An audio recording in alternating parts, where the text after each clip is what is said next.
Çfarë pozita keni në lojë, çfarë në are? Unë e kam pozitën mes fushor defensiv. Hajde spjego ma pak se unë hiç se di çka është mes fushor Mes fushor është në mes dhe në mbrojtje. A po, a do me thonë goxha ki rol të rëndësishëm në lojë? Po. Duhet me ta pasu krejt ty topin, a? I vjen qashtu? Po. Okej, në arë çfarë pozite ke lojë? Unë luaj qendër mbrojtës. Tregom pak ma shumë Që qendër mbrojtës është të jesh në qendër të mbrojtjes. Do me thonë edhe ti dush me kanë sy e vesh gjithmonë atë për krejt ekipen, apo? Po.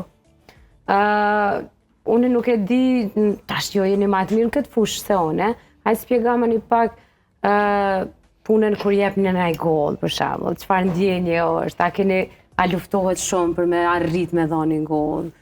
Hajtë nërë? Kur shënon gol është një ndjen shumë e mirë, ndjesh krenar dhe e bën ekipin tënd krenar. A ka rëndësi edhe qysh lun ekipi me ty për me arriti qatë gol që po do me dhonë? Po, shumë e rëndësishme. A po, a?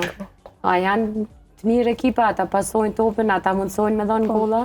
Po, edhe unë jam kapiteni i lojës. A ty e kapiteni i lojës. A jep shumë golla ti? Po. Për një me a? Çdo ditë këto në ushtrime, a jep ka një gol çdo ditë? Po. Në arë? Po edhe që jam qendër mbrojtës, unë e ndihmoj ekipin për të shënuar gol. Edhe kur kam qenë në moshën U19, kam luajtur qendër mbrojtës, por i kam shënuar për afërsisht 20 golla.